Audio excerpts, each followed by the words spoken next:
चाहिए।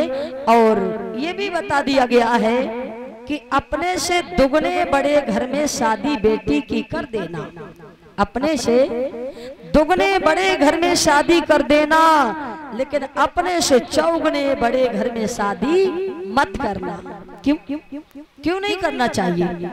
इसलिए कि कभी तुम्हारी बेटी की उस घर में इज्जत नहीं होगी और तुम भी जाओगे तो तुम्हारी भी इज्जत नहीं होगी। इसलिए अपने से दुगने बड़े घर में शादी कर दो। तुम्हारी सामर्थ्य 1 रुपया की है तो 2 रुपए की कर सकते, लेकिन 4 रुपए की मत करना। ना तो बेटी कभी सुखी रह सकती उस घर में, ना अपना दुख तुम्हें बता भी सकती है, घुट घुट के उसका मरना होता है। इसलिए ज्यादा बड़े घर में शादी मत करना। रुक्मणी की माँ ने कहा कि बेटी बहुत सुंदर है, कई सुंदर वर ढूंढो। अब तो राजा ने दरबार में कहा कि बिटिया हमारी बहुत सुंदर है, कोई सुंदर वर बताओ। राजाओं के नाम गिनाए गए, लेकिन राजा भीष्मक नहीं बोले। जब कोई निर्णय नहीं हो सका, शाम हुई। उनका एक बेटा था जिसका नाम था, बहुत छोटा सा नाम उसका, जो कहने लगा पिताजी अगर छोटे को बोलने का कुछ अधिकार हो तो छोटा कुछ कहना चाहता है।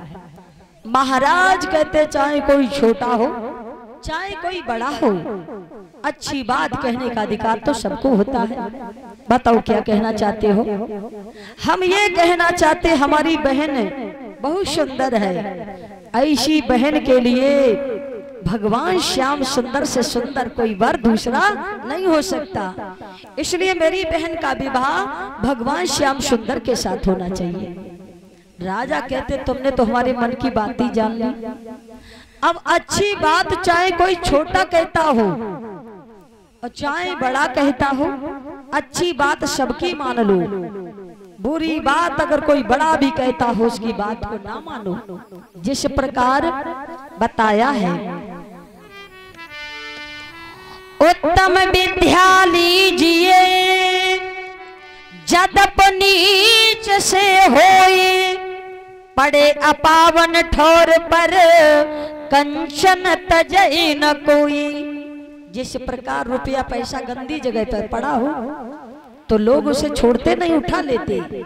ऐसे ही दुष्ट आदमी अगर उपदेश दे रहा है तो उसकी अच्छी बात को ग्रहण कर लेना चाहिए। बुरी बात से क्या मतलब है?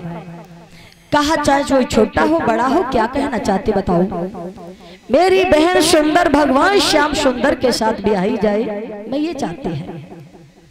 उसी समय पिता कहते तुमने बहुत अच्छा किया, और हमारी बेटी अगर सुंदर है तो भगवान श्याम सुंदर से सुंदर दुनिया में कोई नहीं है। मैं उनके साथ अपनी बेटी की सगाई करेंगे। उनका बड़ा बेटा था जिसका नाम था रुकुम, हाथ में तलवार उठाई और कहा कि पिताजी क्या कहा, हम अपनी बहन की शादी श्याम सुंदर के साथ कर देंगे। तुम बूढ़े हो गए, अब राज करना नहीं जानते, तुम नहीं जानते हो। कोई तो वसुदेव देवकी का बेटा उसको बताता है, कोई नंद बाबा यशोदा का बेटा बताता उसको, जिसके माता पिता का पता नहीं है, जिसके कुल परिवार का पता नहीं, जिसकी जाति का पता नहीं, तो बताओ ऐसे के साथ अपनी बेटी का विवाह कैसे कर दे? और दूसरे वो तो एक ग्वाला है, मेरी बहन राजकुमारी है तो किसी राजा के साथ विवाहना चाहिए। दूसरे जरासंध से हार करके समुद्र के टापू में छुप गया भगोड़ा, उसके साथ अपनी बहन का विवाह नहीं करेगी। उसी समय मैंने कहा वर ढूंढ लिया है, और वो वर है चंदेली के राजा। मैंने बहन के लिए वर ढूंढ लिया है, वो चंदेली के राजा हैं, और रिश्ता में हमारे साले लगते। साले हम अपनी बहन का विवाह अपने साले के साथ करेंगे। सभा के लोग कहने लगे मूर्ख हो गया, ये बिल्कुल पागल है जो अपनी बहन का विवाह अपने साले से कर रहा है। उसने पत्र लिख दिया अपने साले की इस तारीख पर बारात लेके आओ, हम तुम्हारे साथ विवाह कर देंगे। वक्त तो पिता बूढ़े बाड़े थे, पिता को धमकी दिखाई, पिता चुपचाप रह गए। बेटा जवान हो जाता है, बाप बूढ़ा हो जाता है और धमकी दिखाते हैं तो पिता बेचारे चुपचाप रह जाते हैं। लेकिन हमें कहना है उस पिता से भी, सुनिए, अपनी इज्जत अपने हाथ में होती है। और हमारे भैया विशाल जो बटमई से आए हैं और जिन्होंने माता श्री के साथ नोटों के हर से वटपन से सबका स्वागत सम्मान किया है, भगवान ऐसे भक्तों को सद्बुद्धि प्रदान करे। हम दोनों बहनों का स्वागत किया है। तो पिता को चाहिए, क्या चाहिए पिता को? पिता को ये चाहिए जिस दिन बाप का जूता बेटा के बन जाए, जिस दिन बाप का जूता बेटा के बन जाए तो बाप को उसे अपना लड़का नहीं समझना चाहिए, अबोध बच्चा नहीं समझना चाहिए, उसे अपना मित्र समझ। और ये भैया ओमवीर जी जो नगला भक्ति से चल के आए हैं, जो नोटों के हार से भी स्वागत करे और टिफिन भी दान में दे रहे हैं, तो हम यही कहेंगे तुम दोनों की जोड़ी बहुत सुंदर, ऐसी अमर रहे, भगवान स्वाग श्रृंगार अमर कर दे और शतो बुद्धि प्रदान करे। और ये ओमवीर भैया जिनकी धर्मपत्नी शिवा, जिन्होंने मिलकर के स्वागत किया सारे डिपार्ट का, हम लोगों का भी, और धन्य है ऐसे भक्तों को भगवान बहुत धन दे, किसी बात की कोई कमी ना पड़े घर में। बोलिए वृंदावन हरि लाल की।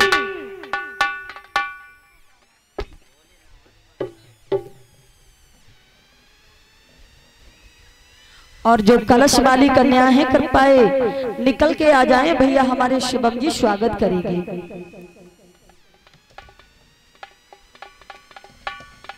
और ये हमारे भैया जो गुलशन कुमार इटावा से चल के आए, भी नवरात्रि में इन्होंने कथा कराई थी अपने यहाँ, यही नवरात्रि में, और वहां भी बहुत स्वागत किया और यहाँ भी चल कर के आए हैं, बड़ा स्वागत किया है नोटों के हाथ से। तो इस व्यासपीठ से भैया के लिए आशीर्वाद है कि इतना धन दे दे मैया रानी, तुम्हारे हाथ थक जाए लेकिन धन बांटते बांटते धन कम न पड़े।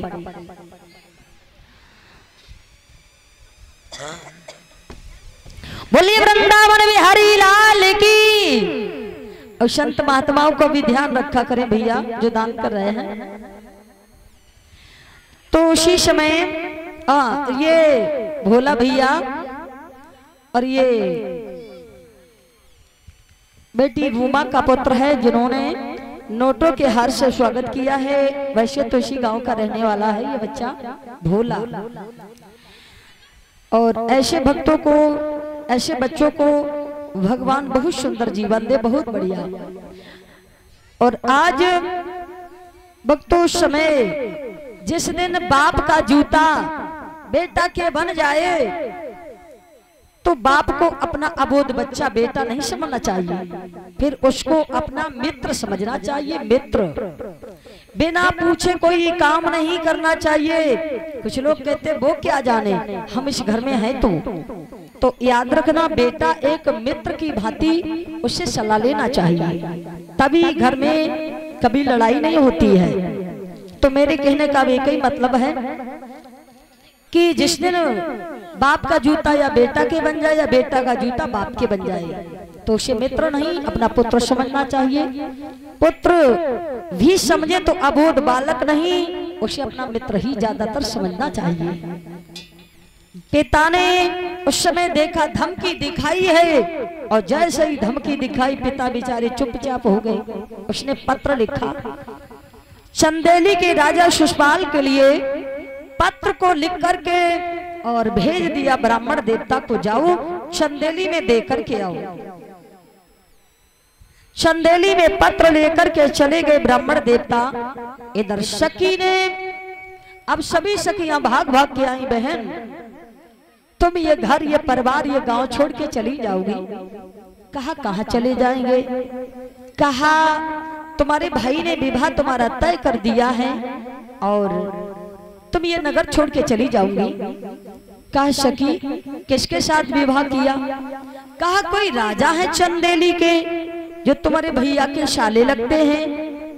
इतनी बात सुनी रुक्मिणी ने खड़ी थी, बैठ गई, कहने लगी बहन तुमने ये क्या खबर सुना दी?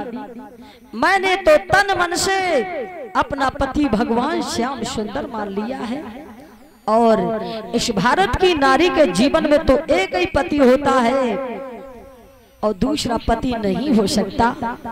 और ये बात और ये भोला भैया फिर से हमारी छोटी बहन का स्वागत कर रहा है और इसी गांव का रहने वाला है भैया, ये बेटी रोमा का पुत्र है। ऐसे भक्तों को भगवान बहुत सुंदर जीवन दे। बोलिए वृंदावन बिहारी लाल की।